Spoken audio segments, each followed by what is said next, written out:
Hello again, and today we are taking a look at Transformers Animated Deluxe Class Swindle. Deluxe Class Swindle, well, he's a SUV. He was featured in the episode SUV on Transformers Animated, the second season. The acronym literally meant, I think, Society of Ultimate Villainy. I think that's what it was. I could be wrong.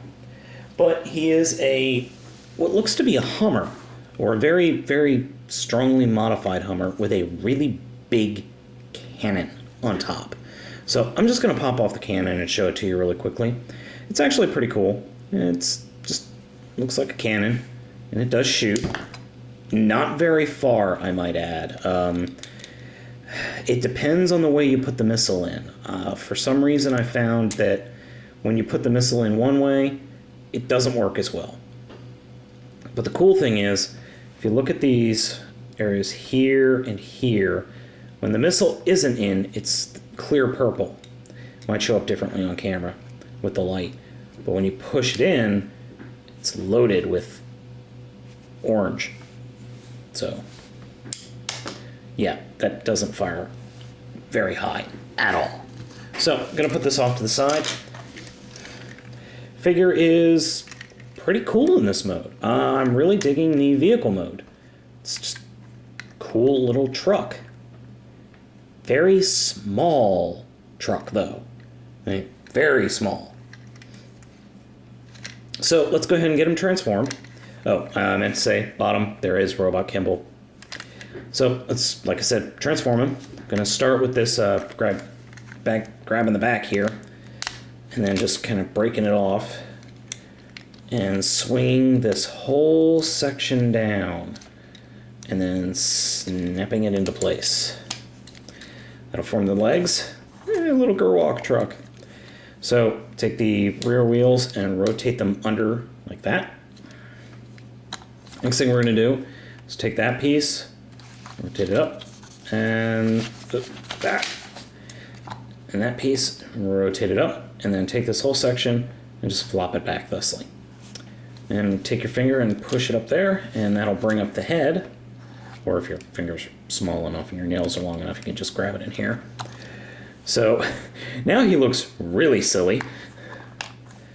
Take the whole cab section. Oh, first, reach under here, take this little bit of robot kibble and pull it down like that. So we go up, down. And take the whole section and just kind of break it in half. When the robot section you want up or down goes back up. And then you just rotate those up. Now, then you rotate these down. I'm going to show you how to form the hands in a second. This whole section is on a double hinge. You can barely see it right there. You have to push this, and this is really tight, underneath like that. And then it'll rotate up. But it won't stay at all. So, to form the hands, take these parts and rotate them. And here it already fell apart, so you have to lift it up and unhinge it. And there's a hinge right in here. You can fold the hand out. There's a hinge right there. So you just kind of rotate it around and then snap it into the pegs. And fold the fingers out. And we'll do the same thing over here. Take the hand out, break the figure. I'm not using a lot of force. I really wasn't. But they're designed to break apart, so as to not break. And there we have Swindle. Oh, sorry. Forgot the cannon.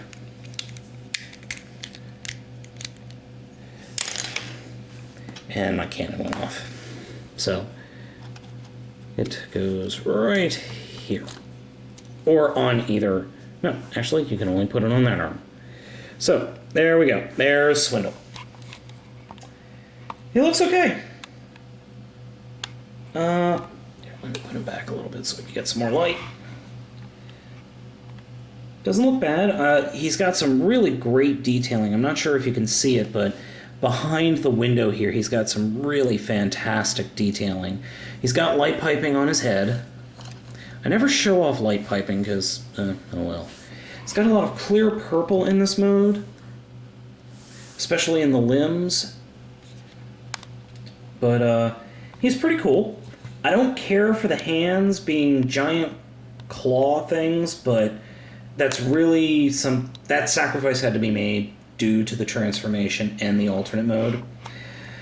So he has a alternate deployment mode for weapons. You fold the front down, and you flip out this fold the front down, you flip out this little minigun, and then you flip these up, rotate them like that, and there we go. One problem: the chest piece just does not stay in. I mean, that's as close as I can kind of get to it. You kind of have to... I don't even bother with deploying the minigun because it's so heavy out in front, it just pulls the chest plate down. I mean, this is pathetic. Come on, Hasbro. I mean, really? Really? You just... I mean, it just won't stay. It will not stay. I mean, you have to... I mean, even if you're leaning the figure back, it doesn't stay. It still falls down. It's pathetic. It's absolutely unacceptable. I don't know what it is with animated. And these little figure enjoyment ending bugs that these things have. He's not real stable in robot mode either. Because if you look at his feet, right here, there's nothing. So, just a little tap on his head, and he'll go right over. As you can tell, I'm not a huge fan of this figure. I was really looking forward to it, and I am sorely disappointed.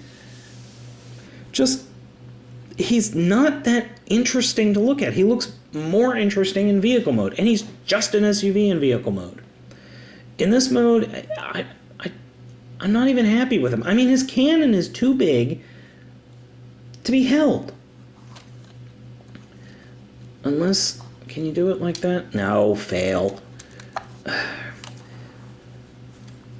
I'm not vehemently against getting this figure. If you want to get it, go ahead. Just be forewarned. One, he's short. He's lug nut short. I mean, he's pretty short, but he's stocky, and he doesn't look too bad on the shelf. But this bugs the crap out of me, and I can't recommend this figure simply because I know it's pathetic to not want to recommend this figure because of this, but this doesn't stay where it's supposed to in vehicle mode either. And if you're a little kid, it's going to catch on something and break. Plus, he looked just so much more awesome in the show as opposed to here. He doesn't look the same. He looks like a heavily armed Bumblebee, sort of. That's the only thing I can akin him to. And in the show, he looked awesome. Not so much here. Alright, you know what? If you really want this figure, get it. Otherwise, just freaking avoid the damn thing.